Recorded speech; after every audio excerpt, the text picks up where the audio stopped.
Ladies and gentlemen, we're here. I'm part of the Kliq, isn't everybody? Yes! Yes! Yes! I got an idea, yeah. Beat up John Cena!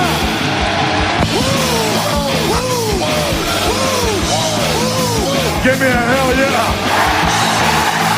Oh, a little bit of the bubbly. Too sweet!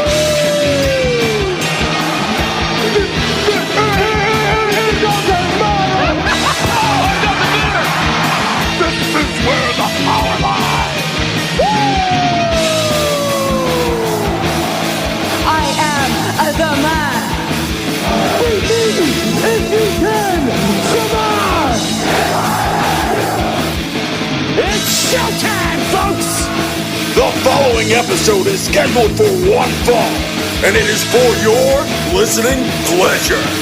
This is In The Kliq. What's up, everybody? Baby Huey here, and joining me once again is my brother Tommy. How's it going? I'm doing good. And also joining us is our good brother from Pro Wrestling 101 on Instagram. It's Richard. How's it going? I am also doing good. Richard and Tommy should have a face-off. Who could be more like Tommy?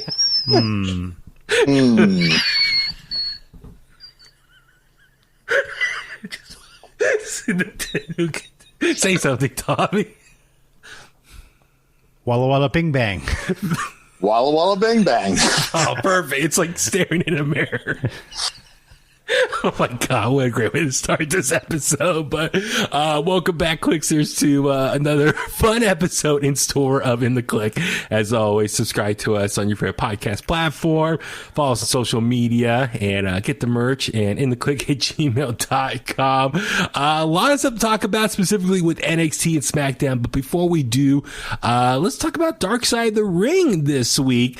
Third episode for season number 3.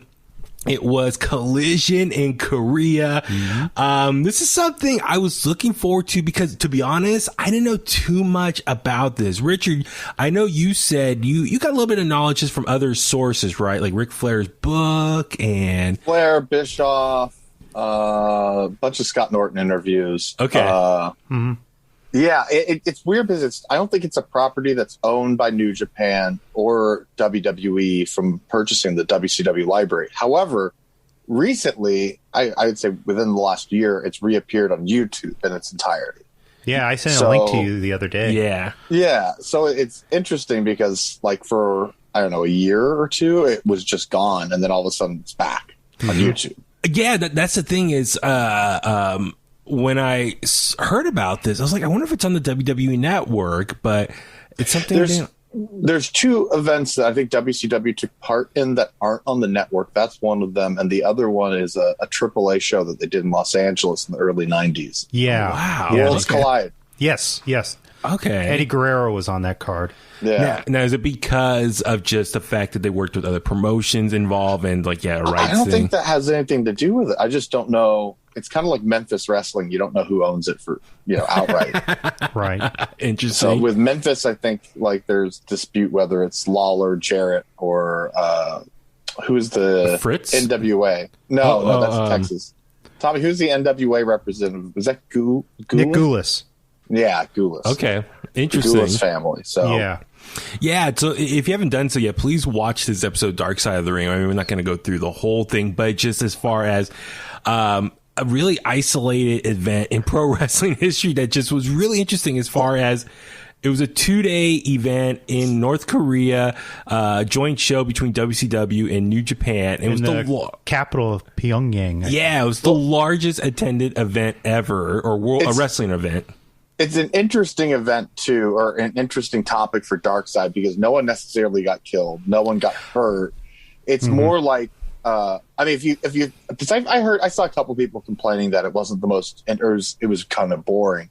And to me, it's like, well, you kind of need to put yourself in the place of you're really not familiar at all with this country that you're going to, and you're almost a hostage. Yes. Like you're for a prisoner there for 4 days. Yeah. And it's just kind of like, what the hell is happening? Like it's more like, I heard Evan and Jason from the show talking about it and say it's more like an episode of The Twilight Zone.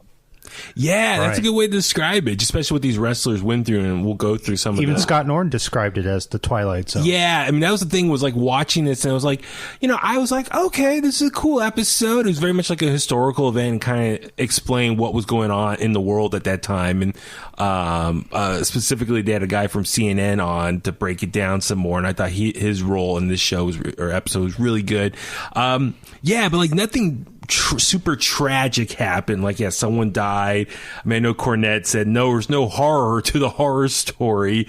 But the perspective that what these wrestlers went through, nonetheless, I think was still very interesting and really shows how Mind death.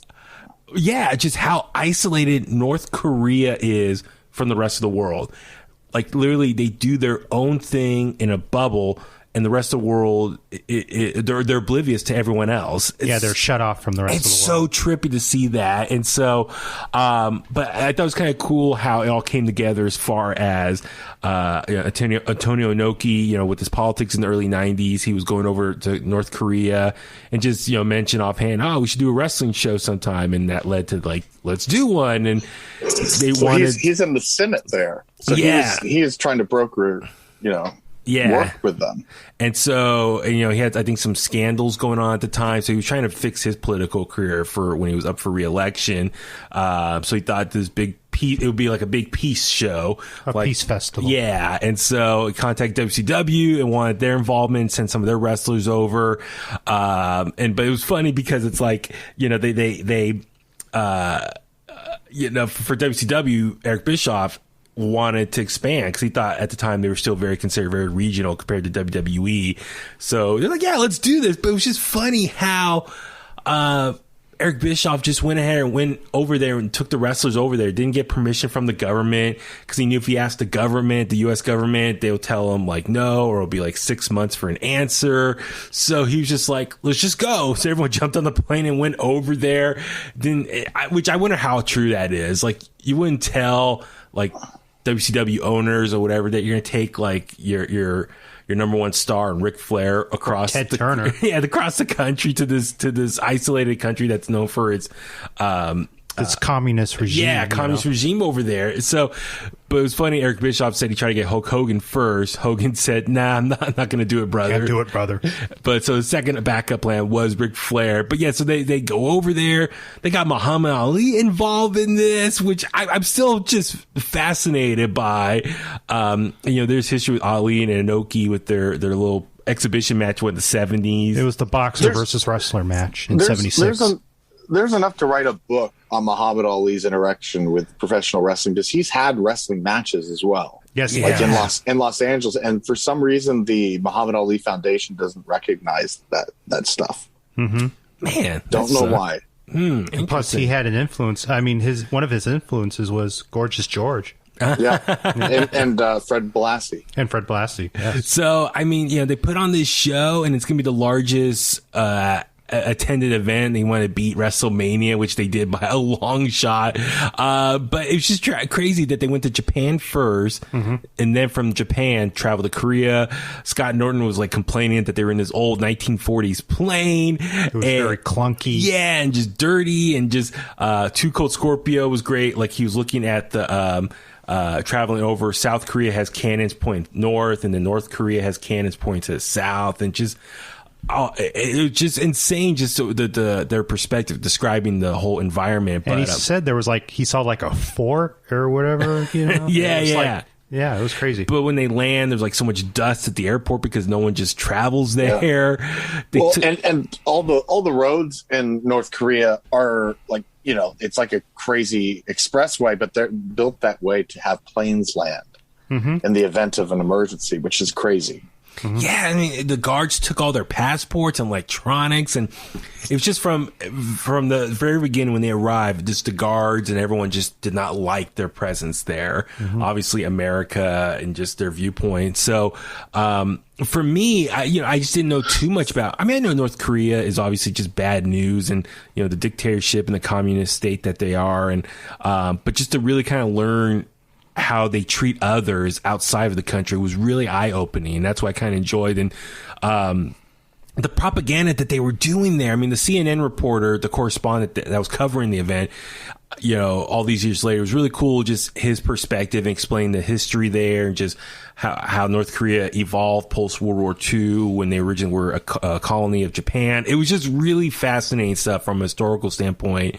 But the propaganda, Richard, it was funny when they get off the plane, they were given flowers and they had to go to a statue of a former leader who passed away the year before. Yeah, I forgot his name. But they had to put the flowers there, and everyone was documenting it, like saying, "Oh, look, Americans, they support our former leader." So it was just Kim Il Sung, I believe was his name. Everything they were trying to get documented of them in action in public to spin it around. Like, look, see, we're one big family. We're all happy. But it was funny. Eric Bischoff explained how he went for a run one morning, didn't tell anyone, and people are starting to go on the streets and they see an American running, and at the time they view Americans as evil. Yeah. So imagine everyone was like freaking out and like running away that they see this American running down the street. So Eric Bischoff feels like a monster running down the street. Everyone hates him. So and the way he describes it in his book is that he got up like super early, like 5 or 6 in the morning, went running, and like his what do you call it? Publicist, North Korean publicist, or basically his spy, the handler.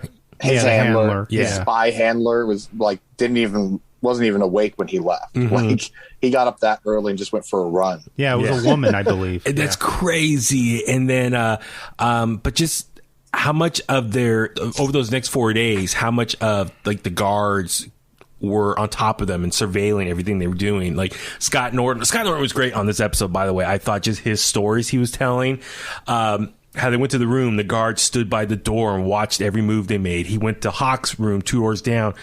They followed him right over there. Two Coat Scorpio hated the TV because there was only 3 channels of like government ran channels that pure propaganda. It was news. And so he just like, there was nothing to watch.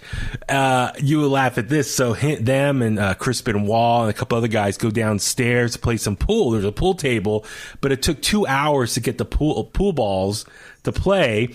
They start playing. Scott Norton accidentally hits the cue ball onto the floor and starts bouncing. The guards get pissed, grab the ball, grabbed all the balls, slammed it, and then told them game over. So it's just every little move they did. The second they maybe screwed up or something, the guards were all over them. So it was just insane, this whole situation. But something that you were we were talking off the air was, so throughout this whole 4-day period, Two Cold Scorpio taking on Hawk. This seems to be kind of like the real meaty part of the whole episode here.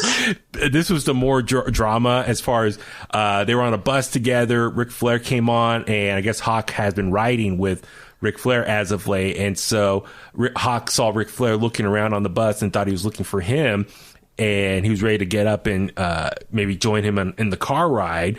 But Two Coat Scorpio called him out and said, I'm going to paraphrase, his pussy ass ain't looking for you or something. Yeah. Or sit back down. They were shit talking. Scorpio turned around, or Hawk turned around and said, "What'd you say?" And they start fighting on the bus. Yeah. Was it Hawk threw a punch? Yeah, he threw several punches at him, but Two Coat kept ducking and dodging. Yeah, and he's punches. like, "Oh, that's your hardest. That's how hard you can throw. That's it." And kind of making fun of him. And I think it was trying to rip. Two Coat was trying to rip Hawk's eye out. But Scott Norton said, like, keep in mind at that time Hawk was sick. I guess he was taking medication for his Hep C or something. Yeah. So he was very weak. And he said if Hawk was 100%, he would beat the crap out of Two Cold Scorpio. He would have killed his ass, he said. And that was the thing about this episode I was watching. It was like, it was great having Bischoff, Scott Norton, Two Cold Scorpio talk. But it's unfortunate that some of the other guys in this event are unfortunately passed away. So, obviously like Crispin Waugh, Hawk, Animal. Animal. So like a lot of these people who were involved were not there. I wish they would have had Ric Flair and the Steiner brothers on this episode, but I don't know with Ric Flair with his WWE Legends deal, maybe he's not allowed to do an interview with them. Steiner brothers, I'm not sure what the reason was they couldn't get them they on. They both just ignored them. Oh, that sucks because it would have been great getting their perspective. Later on, before a dinner, Hawk sucker punched Too Cold Scorpio. And that's when at dinner, Too Cold Scorpio took the two steel chopsticks, went back to his room to make like a shank. He was like on the window with the cement rubbing it. And Chris Benoit, of all people, who was his roommate, talked him down and says, dude, you don't want to do this. If you kill Hawk, you're going to get stuck in this country forever. So what is with the WCW early 90s era? Wrestlers trying to stab each other. Sid and Arn Anderson. What the hell? That's the thing. Too Cold Scorpio, I guess, was really mad at Ric Flair for many years. I guess they had like some heat with one another. But the event itself was just really trippy as far as the audience there. They were forced to be there. If they weren't there, they were like going to be killed. So it's like 90,000 people, Tommy? It was like over 2 days. It was insane. So over 300 something thousand for 2 days. But, they never seen wrestling before, so they're just sitting there quiet and just watching these guys wrestle each other, but they didn't know how to react. And Hawk got mad, jumped on the ropes, was yelling at them, cussing at the audience. And it was just, like I said, super trippy. Like these guys, Twilight Zone, they're wrestling in a different atmosphere than what they're used to. Mm-hmm. And Enoki and Ric Flair, they were the main event on night 2. They saved the day. They went on old school matches, beating the crap out of each other. The crowd started really getting behind Enoki because of his history. You know, his trainer was how do you pronounce it, Tommy? Ricky Dozan, who is actually of Korean descent, but he immigrated from North Korea to Japan when he was like 6 years old, I believe. And so he was one of the godfathers of the style of pro wrestling in Japan. Japanese pro wrestling. Yeah. And so they talked about his story a little bit, how he died. I guess he had to keep his identity as a Korean descent a secret. Enoki didn't know till the 90s. Yeah. So like I said, so it was a really trippy match. Like, just these guys are wrestling, no one's reacting to it. And just the last couple things was they had one more ceremonial dinner after the event. Too Cold and Hawk walked on the elevator together, and Too Cold's like, you want to go? Like, this is your last chance. Hawk just says, listen, man, I just been in a bad mood. I'm low on my drugs and his pills, and just wanted to bury the hatchet. And he said, all right, we'll bury the hatchet, but if you want to go in Japan, we can do that. But then the aftermath of it all, Enoki lost the re-election anyway. When the wrestlers landed in Japan, Ric Flair got off the plane, kissed the ground, like, woo, so happy to be back on, an ally soil. But Eric Bischoff at the very end just laughed how he said he put on the largest attended wrestling show ever, and Vince McMahon can't say he did that, so he kind of rubbing it in Vince McMahon's face. Doesn't do that. Vince will do it. I know. Vince, I'm like, Vince probably watch next year's WrestleMania is going to be like at a 3-day event with it's in Tokyo. People. Yeah. He's gonna find like a crater where an asteroid hit. Just turn it into an arena. He's like, God damn it, pal, this is gonna be mine. Good shit, pal. No, but 400,000. Todd, was there anything else on this episode that really stood out for you on this one? No, not really. I mean, that's the thing. Like Richard, Tommy and I watched it again, and that was the big thing. It was just like, oh my God, like a Twilight Zone, being in a place where they're watching every move. Like Scott Norton was talking to his wife on the phone and was complaining how much of a shithole it was, and then heard the phone line click and hung up, and the guards came in and took him in, and they questioned him. Was like, don't talk bad about our country. And so Scott Norton got all scared and apologized. So like they were watching every single move of theirs. And also Muhammad Ali was kind of a motivational factor during this tour, and they were motivated by Ali's.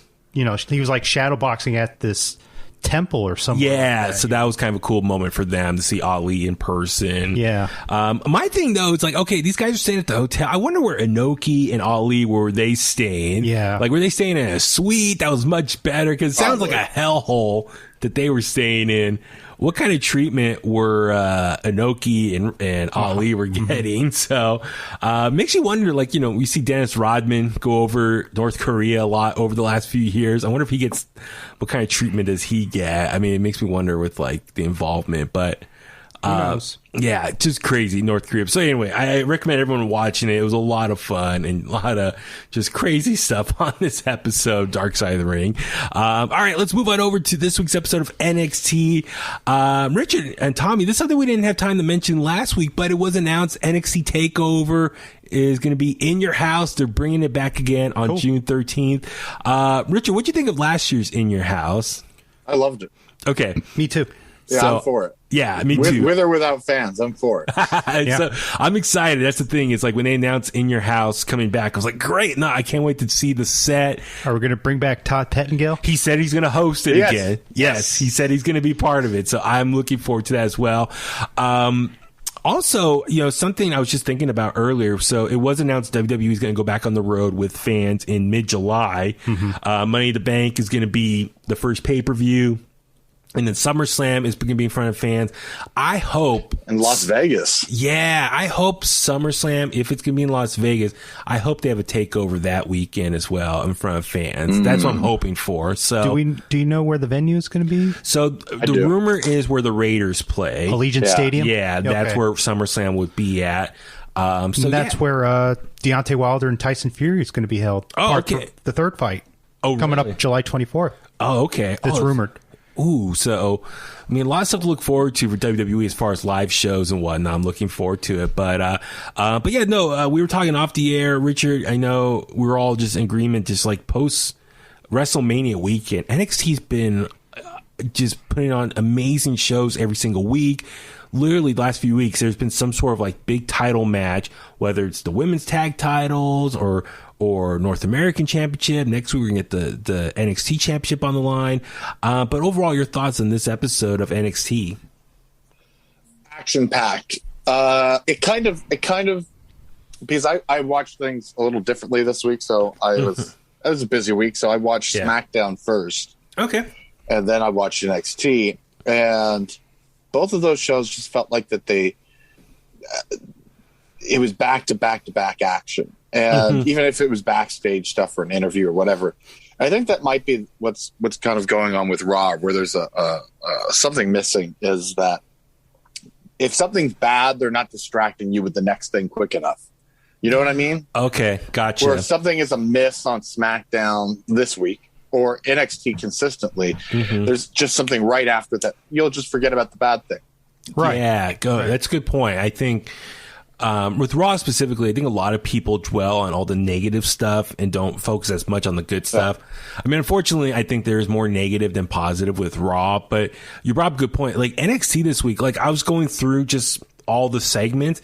There was a lot that goes on in this 2-hour show between a match, backstage promo, video package, another match, a sit-down interview. Like they go from these different scenarios, the different like types of segments you can do in a pro wrestling show. They cover it all between the backstage stuff and stuff in the ring. Like NXT, like I said, it's been hitting on all cylinders for the last 4 or 5 weeks now. It's been really exciting. But this main event here, though, steel cage match for the NXT North American Championship. Johnny Gargano defending against Bronson Reed. Tommy, I know you love this match, right? Yeah, I love a good old classic steel cage match. I mean, I love the beginning, before they went to commercial break, how it's almost like a ceremony. Like they bring the cage walls down. Yeah, and you hear that kind of like beat in the background. That was like from Survivor Series when Sid came out to enter his match against Shawn Michaels for the WWE title in '96 at Madison Square Garden. Yeah, adds this whole level of drama. Suspense. Suspense. But yeah, Richard, what you think of this main event here? Loved it. I love it for that reason as well, because I mean, the first thing I think of when I hear that is Shawn and Brett. Yeah. With them coming through the hallways, and it's just quiet. And, yeah. Yeah, that's right. Yeah, it's a total big fight feel, Yeah. And I mean, it's a physicality that off the top Samoan drop, and then the tsunami at the end was beautiful. Yeah. Wade Barrett made that whole finale right there. Took it to a new level with the tsunami. It was just a lot of action, a lot of thrills, a lot of hard-hitting bumps. It was fantastic. Yeah, I mean, that's the thing. Tommy and I, we watched it together and we were both commenting. It really was a 2-on-1 handicap match with Johnny and Austin Theory constantly getting involved. I mean, he did his job well as far as support outside the ring as a heel. Yeah. Trying to get involved, hit on the cage wall. Very good comedic timing. Slam the door, climbed up the walls. Bronson Reed. And I think that's what made Bronson Reed a bigger star in this match, that he fought off two guys consistently. Yeah. And I love told the story. The double team, Tommy and I, where Bronson Reed was like up against the cage wall. Yeah. Johnny drop kicked him, and then Austin Theory came on the other side and hit the cage, and like they sandwiched Bronson into the cage wall. I thought that was a great spot. Yeah. Johnny, they're on top of the ropes. Yeah. And Johnny flipped over Bronson into the power bomb. Power bomb. That was a fantastic God. Fantastic spot. It was so good. But then, Austin on the cage door, Bronson slams the door outward and, he hits the cage wall. But I love that he took the door and slammed it back shut, and then jumped up on the top rope and hit the frog splash. Tsunami! I mean, just the emotions. And that's the thing. When NXT, like I said, is hitting on all cylinders, they could tell an amazing dramatic story of like stuff from the 90s that we grew up watching. And that's such a cool thing here. Bronson, he lost a takeover. The Way has been like really outnumbering him. So to overcome the odds and get this win here, it's been a long time coming. And I didn't have a chance to see it, but I guess he cut a really good heartfelt promo with his wife afterwards off the air. I need to check out. But congrats, Bronson Reed, the new NXT North American champion. And all right. Just get to it. Come on. Okay, come on. all right, you know what right, we want to talk about. The highlight of this episode was the return of the $1 Million Man, Ted DiBiase, as he came in and got involved with Cameron Grimes' business.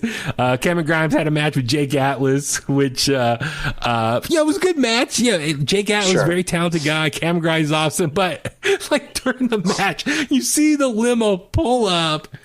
Ted DiBiase comes out. Actually, before the match, Cameron Grimes was trying to add salt to the wound by, here's the real Ted DiBiase. He had that highlight package of all the embarrassing moments of Ted DiBiase's career. Yeah.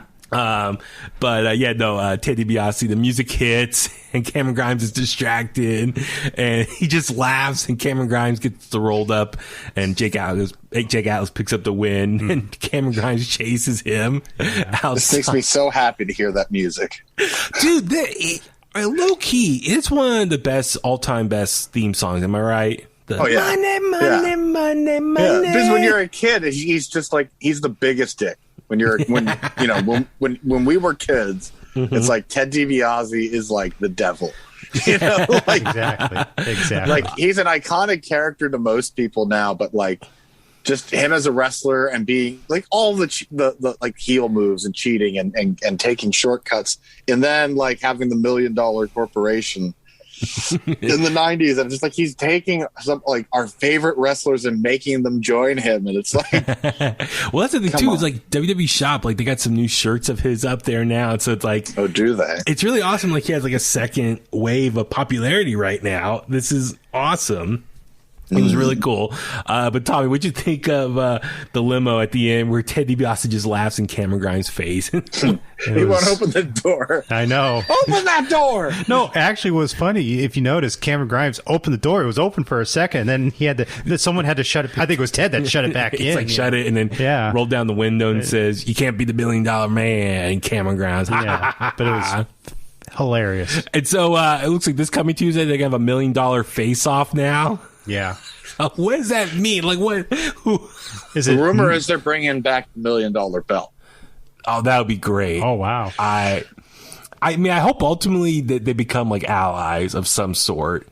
and like he can guide him on his like money spinning ways or something like that. No, with dog coin or something. I just hope he paid his taxes.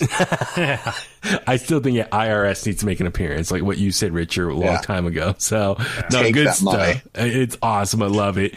And then we saw the Prime Target video promoting Cross versus Balor 2 for next week.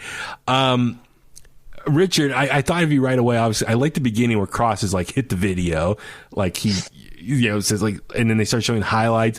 It's really trippy. Like they show highlights, obviously from Takeover and stuff, but then they like some HD like side angles. So I wonder, are they like filming these matches in different angles that we don't see on Peacock, but they save it for stock footage, B-roll like this? For sure. I mean, we see it all the time where there's multiple camera crews there for other things. People that are filming long term for documentaries or 360s or whatever. So, it's like you never know what they got there. Yeah, it might be throwaway footage for a documentary, but they can use it on TV. Yeah, so I mean, I really enjoy Prime Target whenever they do these like video packages promoting a big fight. And yet, like you said, like Tommy, it adds like a big fight feel. Yeah. But the one thing. Hold on. What's that? They didn't just add a little bit of Ted DiBiase merchandise on the website. They added a ton of Ted DiBiase. Are you seeing it right now? t-shirts. Okay. Oh, wow. There's like 30 items on here. See, dude, like, this is great. If you're, like us, middle-aged guys, like all the stuff from the 80s and 90s is getting a resurgence right now because they have a whole, like, part of their website now. Oh, like I think WWE delicious. Legends. I know. Check it out. No, you're gonna love it. But the one thing that kind of stood out from that was they had Paul Heyman on as one of the people talking on this video, and he said him and Roman Reigns and people on SmackDown are going to keep their eye close watching this match. I wonder if that's foreshadowing whoever loses this match is going to get called up to Raw or SmackDown soon. Early prediction here. I think Cross is going to retain. But do you think Balor is due to make a move to Raw or SmackDown now? Do you think it's time for him now? He's done enough in NXT? Yeah. Especially because, I mean, let's be honest. Balor was probably sent to NXT for ratings. Oh, yeah, so, yeah. He, there's no ring rust to get off of that guy or anything like that. So I think now that they kind of know where they're at with their ratings and Balor's no longer needed. Yeah, I don't think she's really bringing in that many viewers anyway. Yeah, during that time period he was champion, I don't think there was a significant bump from a rating standpoint. I think the same people that were watching him on WWE are the same people that tune into NXT, so it's kind of... Yeah. It's I wonder, could he be an early favorite to win Money in the Bank? That's if he does get called up. Just putting it out there. Like, I like that. Yeah. So good stuff. I would love to see him go on to Raw, and if he wins Money in the Bank, I would love to see him wrestle Bobby Lashley. Yeah, that's something. That's a prediction of mine. I think whoever wins Money in the Bank has to be a baby face. He can't keep stealing Bobby Lashley's belts, Tommy. He's done it once. Oh, yeah. That's right. Weren't Also, you there? You guys were there for that, weren't you? WrestleMania? Wait. They were like the opening match at WrestleMania. I think, was it New York? No, I wasn't there. New Jersey? I was there. Wasn't that the opening match? Wait, was who? Finn and Balor and Lashley. Was it? Oh, for the IC belt. Oh my God, that's right. Wow, yeah. I forgot about that. Holy smokes, I forgot. Okay, yeah, that's right. They were IC champions with one another. Bounced That was off. a good match. That's right. Well, another good match was the opening one. Toni Storm taking on Zoe Stark.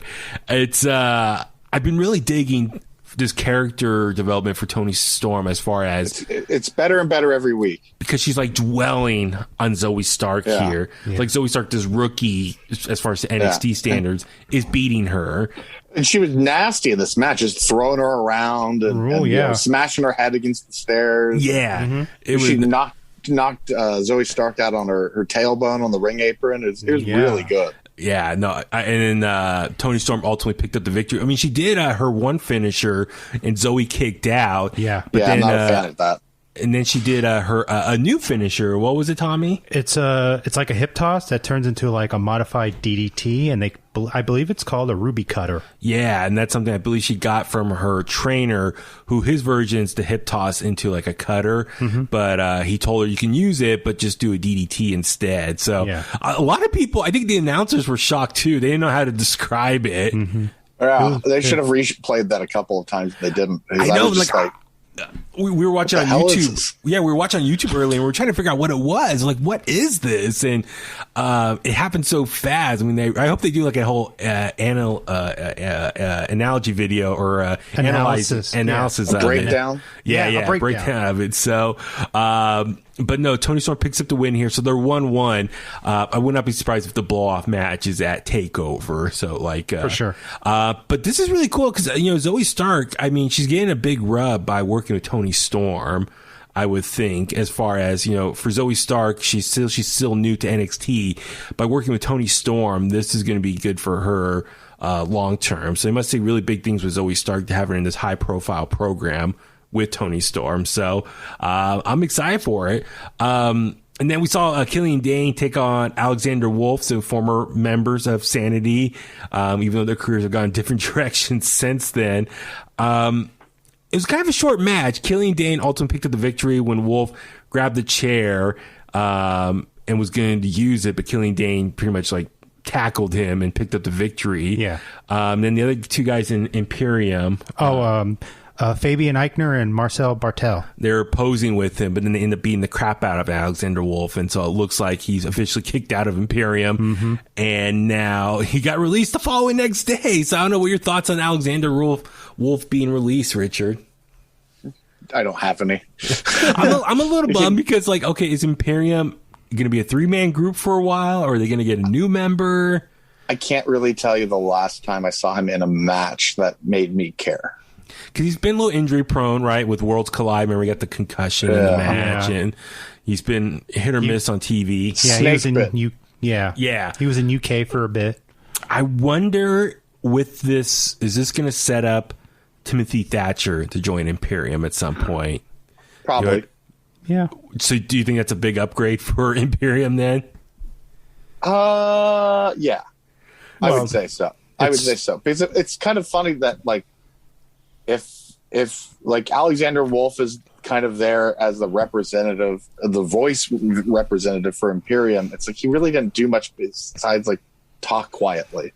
Yeah. So it was really kind of weird because he was like, they were showing him in the back and like he got approved, and the other guys in Imperium were like overseeing this. So it's, I mean, I enjoy Imperium, what they are as far as a faction, like the European version of Undisputed Era, but I feel like they are missing something when Walter's not there. So, I mean, it's Walter.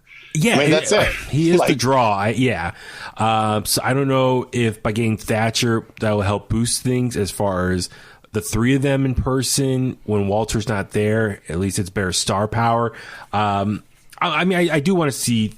I think Thatcher added to the group would be a big upgrade.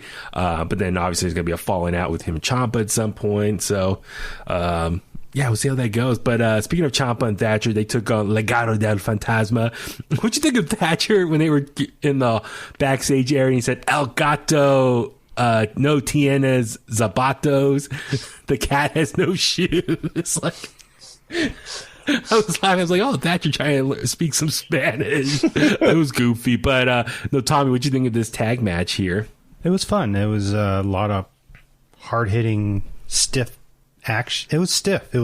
Yeah, it was. Mendoza got busted open. Ciampa hit him with an elbow to the nose and got busted open there, bleeding hard way. So that was kind of cool. But yeah, Richard, anything else from this match that really stood out for you as far as?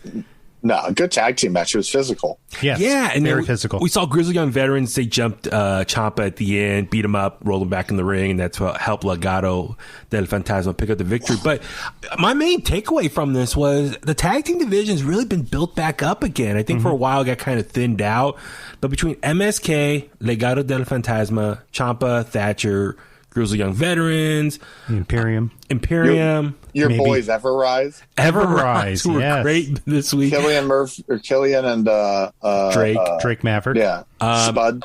Breezango. Yeah, it's fun. Yeah. So, and then, so they got some good tag teams there. So, like I said, I think post WrestleMania, they've really been focused on some divisions that have been needing some help, attention. The tag team division's been built up strong again. So that's something I think a lot of people liked about NXT back in the day, was how strong that tag team division was. And like I said, it got a little thin for a while, but I think in recent memory, it's been built back up strong. So I'm all for that. Last but not least from this week's NXT, just want to touch on was we didn't talk about last week, was the formation or the debut of this new faction called Hit Row. It's Swerve Scott with Ashanti the Adonis, Top Dollar, and B-Fab. They kind of promo last week, just kind of explained who they were. I didn't think the promo was too strong last week. I just felt Swerve sounded great. Ashanti, he was really good too, but Top Dollar, I felt like he was a little too soft-spoken or high-pitched voice. For a big guy, he sounded a little like Kermit the Frog to me a little bit. So, and then B-Fab, I felt like she kept trying to jump on the mic, but she kept on stepping on everyone else's toes. Yeah. So I didn't feel like it was that effective a promo. Her presentation was a little dry. Yeah, the timing was a little off, but I do respect what they're doing. I think a lot of people are becoming fans of theirs because as far as like, the urban look that they have and what they represent and everything, what their mission statement is. So I think a lot of people are going to become fans of them, the diversity that they bring to the NXT roster. But this week we saw Top Dollar and Ashanti the Adonis take on Tony Nese and Araya Davari. Good match here. Richard, you said it was pretty much an enhancement match. 100%. Yeah. 100%. Yeah. Top Dollar looked really strong here. And they picked up the victory, and then they grabbed the mic. And Top Dollar this week, I thought sounded much better on the microphone. He sounded a little more bass in his voice and was a little more aggressive. So I definitely want to see what Hit Row has to bring to the table. I like this faction because I think they make Swerve Scott overall make look like a bigger deal, that he has like a group following him, bigger star. Exactly. So maybe Swerve will bump up on the card now, maybe the North American title scene and upper mid card. So I'm looking forward to that. So, but no, overall action packed episode of NXT this week. All right, let's move on over to Friday night for Smackdown. Richard, we were talking off the air, and you really want to talk about Bayley's promo, and it came off what was, I think, a very odd segment where Sonya Deville introduced all the champions. But I'm like, if we watch Parade of Champions, but if we watch them regularly, we know who all the champions were. It's just so odd. Like, what was the point of this segment? It's like, here's so and so, Dominic and Rey Mysterio, and Apollo Crews and all that. So I was just like really baffled. Like, what was the point of all this? But your favorite part was ultimately Bayley coming out, right? Bayley made the segment. I think that's probably what it was. They probably had that. Like, what other reason would they have? But it's to get Bayley over, and it set up the tag team match that we saw later. But I did think it was really funny that she's kind of tearing everyone down for their misfortunes, and then she gets to Apollo, and she's just like, "You're all right." And he's just pointing back at her. Yeah. So no, that was good. But no, I think ultimately, it was Bayley to cut down all the baby faces here. It was a setup. It was a setup for later in the show. Yeah, totally. But let's talk about this main event here. It was the Fatal 4-Way for the Intercontinental Championship. It was Apollo Crews defending against Kevin Owens, Big E, and Sami Zayn. Now, I think originally I was kind of hoping it could be at WrestleMania Backlash, but you know what? I'm actually glad they saved this for SmackDown, to have SmackDown have a bigger feeling to it. Like, it's nice when title matches are on TV. I thought we were going to get a different champion, too. I thought Kevin Owens was going to win. Why's that? The promo he cut earlier in the night where he was talking about being a prize fight, it was just kind of like, oh, yeah, they did used to call you that. Oh, yeah. And he has been, like, very physical the last couple of months. And I just got a feeling like that he was going to get it. And I thought, like, Biggie was too animated in his promo. And, Sami Zayn's kind of given the same promo he gives. Yeah. And So I don't know. I got a little hopeful for Kevin Owens, and I thought, maybe they'll do something with him. And but I thought the match was stellar, very, very physical, and then we got Steve Blackman returning at the end. Get down in a second. So no, I'm with you. The match was amazing because literally, I love how every guy got a shot on one another. Like they took turns. Like Apollo would take on Big E, then Big E would take on Sami Zayn. Sami Zayn would take on Kevin Owens. Kevin Owens would then take on Apollo. Like the way they interjected themselves amongst each other, the rotation was really good, and just all the high flying spots. I mean, too many to list off here. But Tommy, how about you?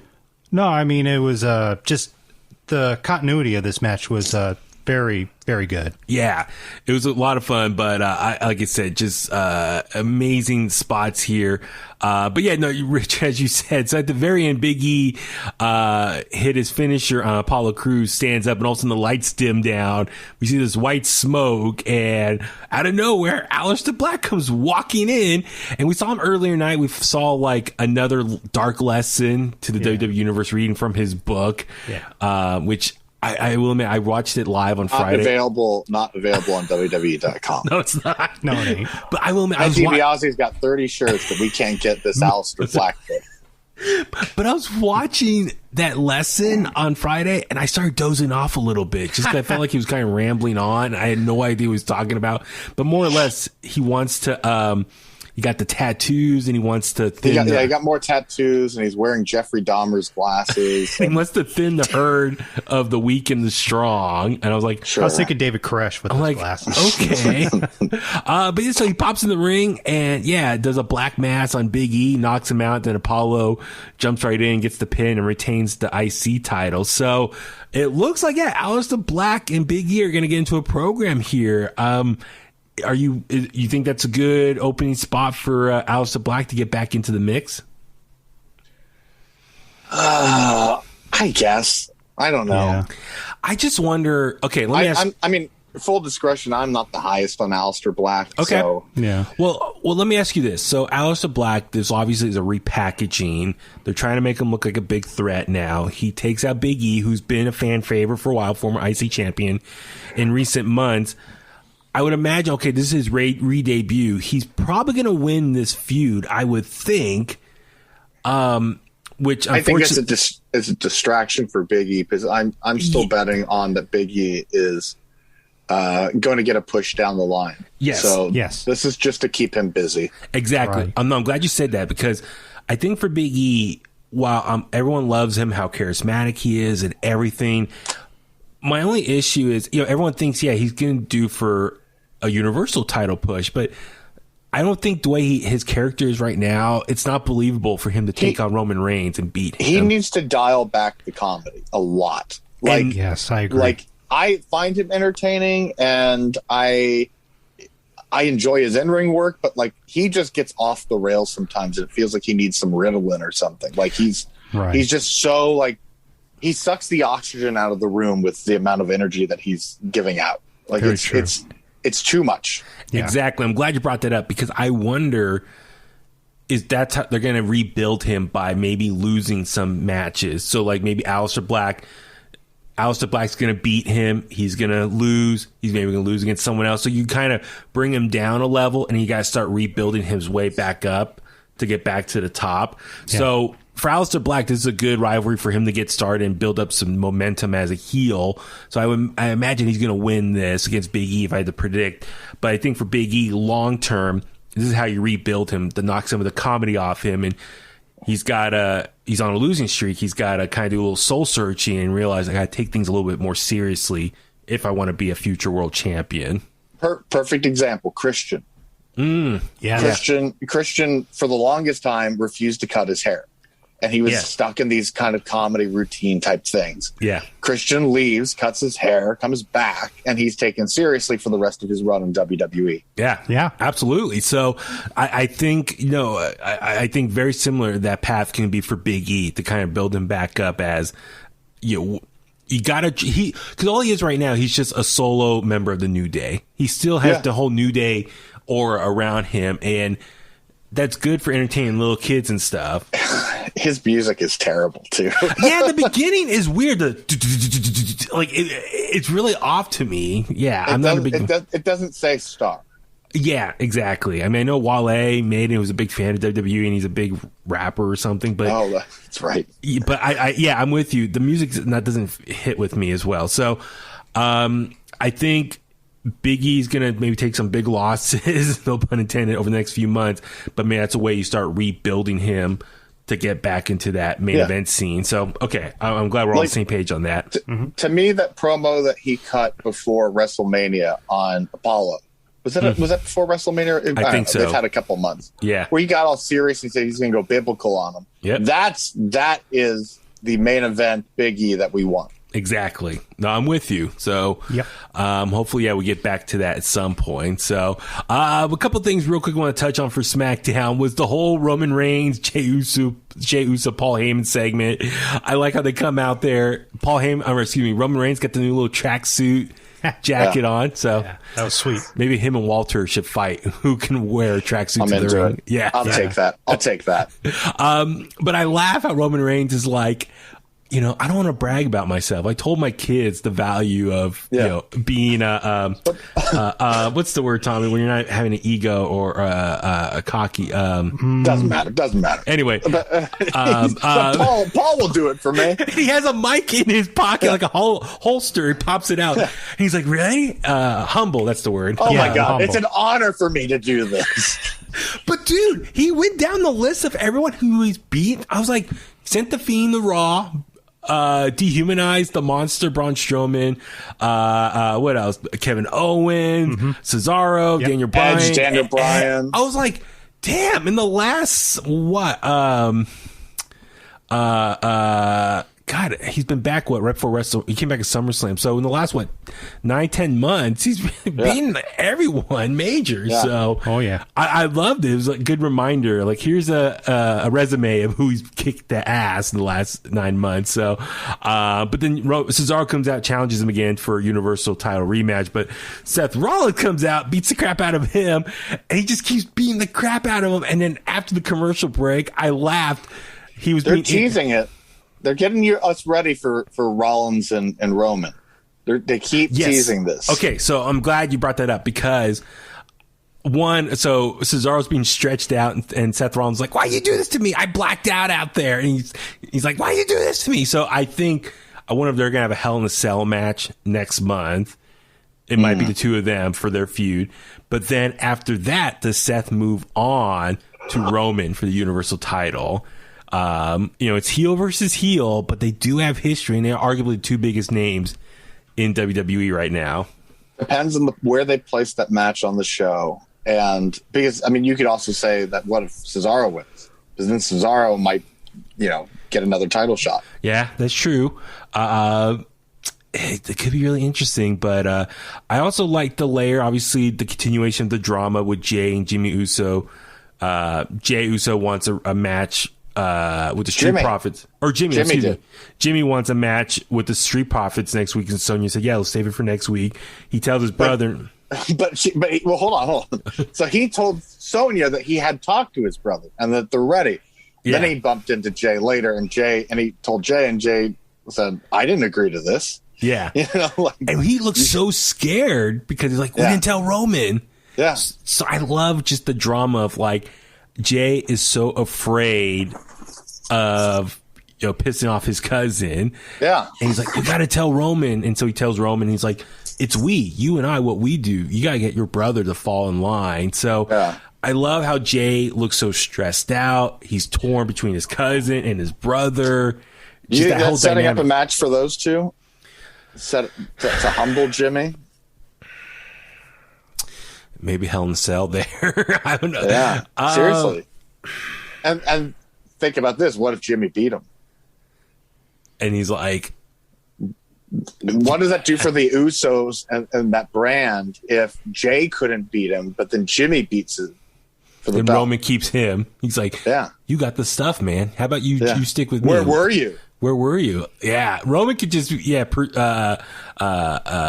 it around no matter what with that situation. Okay, it's interesting. Yeah, because I think when we had that talk initially, when it was Jey Uso against Roman a year ago or whatever it was, everyone was just kind of, like, we all know how this is ending and blah, blah, blah. And then it turns into like, that was a stellar match. Just see what happens with Jimmy now. Okay. Man, no, there's so many different twists and turns. But I mean, they've really been lucky with this whole family dynamic and the drama there. It seems really like a legit situation. I think for a lot of people, like how close you are with your brother and your cousin, and it's really authentic, which I'm enjoying. But last but not least, I just want to touch on was the Battle of King of Smackdown. Like, I don't know about you guys, this is a very important topic here. You saw Shinsuke steal the crown last week, and he's been wearing it on social media and different places.